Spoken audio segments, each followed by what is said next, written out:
ఇంకొకటి, జగన్ కులాల్ని విచ్ఛిన్నం చేసే వ్యక్తి. అంటే ఇదందరూ మనం సోషల్ ఇంజనీరింగ్ సంబంధించి సమాజం ఈ రోజున భీమవరం నుంచి నేను పిలిపిస్తా ఉన్నాను. జగన్ అనే వ్యక్తి కులాలని విచ్ఛిన్నం చేసే వ్యక్తి. చాలా మెథాడికల్గా 5-10 మంది బీసీ కులస్తులకి ఇచ్చేసి నేను బీసీలకి చేస్తున్నానని ఒక మాయ చెప్తాడు, కానీ వాస్తవానికి జరుగుతుంది. మనం గ్రహించాల్సింది మన కళ్ళ ముందే ఉన్నాయి అన్నీ. వాటన్నిటిని క్రోడీకరించుకొని ఇతని వ్యక్తిత్వం ఏంటి అని మనం ఆవిష్కరింప చేసుకోవాలి. మన నాయకులు కూడా దాని గురించి ఆలోచించాలి. ఉదాహరణకి తూర్పుగోదావరి జిల్లాలో ఈ ఎమ్మెల్యే, ఆయన పేరేంటి, మన ఎమ్మెల్సీ అనంతబాబు, మన వైసీపీ ఎమ్మెల్సీ అనంతబాబు అనే వ్యక్తి, అతని కింద పనిచేసే ఒక దళిత కులానికి చెందిన ఒక వ్యక్తిని డ్రైవర్గా ఉంటే ఆ అబ్బాయిని చంపి ఏవో కారణాలు నాకు తెలియదు ఇంటికి తీసుకెళ్ళి మీ అబ్బాయి చనిపోయిన డోర్ డెలివరీ చేశారు. ఈ డోర్ డెలివరీ చేస్తే దీని పర్యవసానం మనం ఎవరు ఊహించం. నాకు చాలా భయం వేస్తా అలాంటి సంఘటనలు జరిగితే. నాకేమనిపిస్తుందంటే, పైగా అబ్బాయి ఎమ్మెల్సీ వ్యక్తి అతన్ని ఏదో అటు ఇటు మాయ చేసి జైలుకి పంపిస్తే, జైలు నుంచి బయటకు వచ్చేటప్పుడు బాస్ ఈజ్ బ్యాక్ అని చెప్పి 10,000 మందితో ఊరేగింపు చేస్తే సమాజంలో ఎలాంటి సంకేతాలు పంపుతుంది అది మీరు ఊహించుకోండి.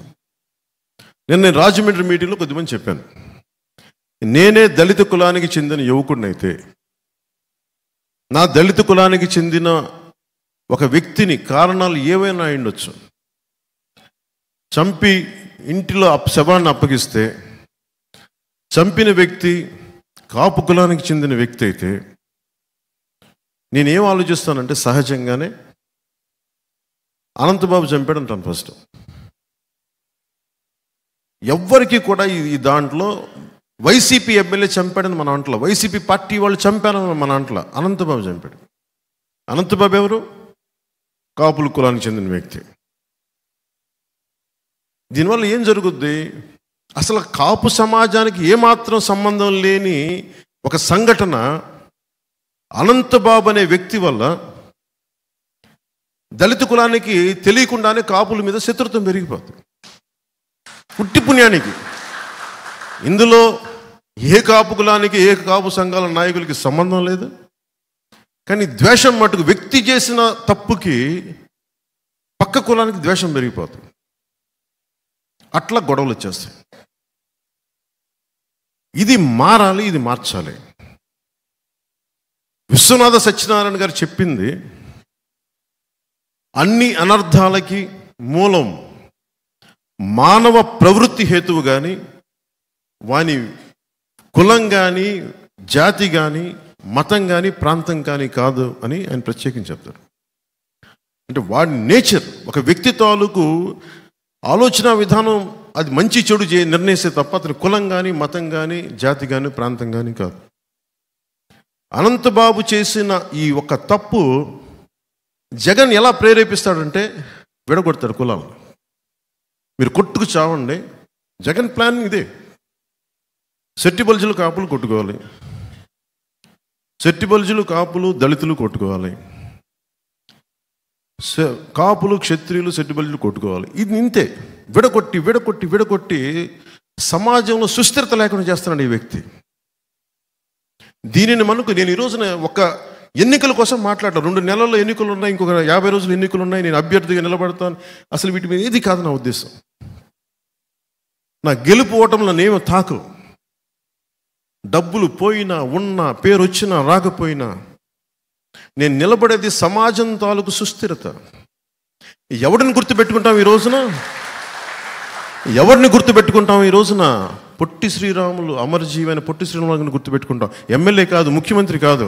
అసలు ఈ నేల ఏర్పడిందంటే అతని బలిదానం. అలాంటి గుర్తుపెట్టుకుంటాం తప్ప వందలాది మంది ఎమ్మెల్యేలు వచ్చారు, వెళ్ళిపోయారు. వందలాది మంది ఎమ్మెల్యేలు వచ్చారు, వెళ్ళిపోయారు. ముఖ్యమంత్రులు వచ్చారు, వెళ్ళిపోయారు. గాల్లో కలిసిపోయారు. వాళ్ళు ఎవరు గుర్తులేరు. ఒక పొట్టి శ్రీరాములు గారిని గుండెలో పెట్టుకుంటాం. అంటే ఈ సమాజాన్ని కలిపే వాళ్ళని గుర్తుపెట్టుకుంటాం తప్ప జగన్ ఈరోజు ఉంటాడు, ఇంకొక ఎన్నికలు అయిపోయింది గుర్తు కూడా ఉన్నాడు ఈ వ్యక్తి.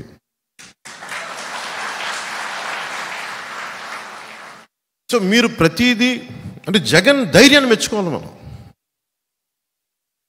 ఆ బీసీకి కులాలకు చెందిన నాయకులు ఎవరు చెప్తున్నారు, మాకు ఇక్కడ స్థానాలు ఉన్నాయి, ఎమ్మెల్యేలు ఉన్నాయి, కానీ మాకు అధికారం లేదని వైసీపీ బీసీకి సంబంధించిన ఎమ్మెల్యేలు చెప్తా ఉన్నారు బయటకు వచ్చి ఈ రోజున పార్టీలో.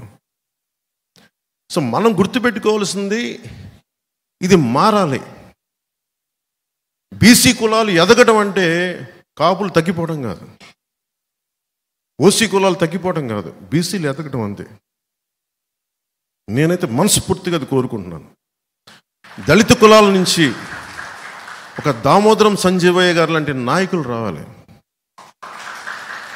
బాలయోగి గారు ఉన్నారు, బాలయోగి గారిని అన్ని కులాలు ప్రేమిస్తారు, అన్ని కులాలు ప్రేమిస్తారండి. నోరు మంచిదైతే ఊరు మంచిదవుతుంది, వ్యక్తిత్వం మంచిదైతే అందరినీ ఆకట్టుకుంటుంది. ఉదాహరణ నేను సినిమాలోనే ఉన్నాను, ఏ హీరో రాకూడదు అనుకుంటే ఎట్లా, అందరూ రావాలి. నా ఒక్కడి వల్ల చిత్ర పరిశ్రమ నడుస్తా.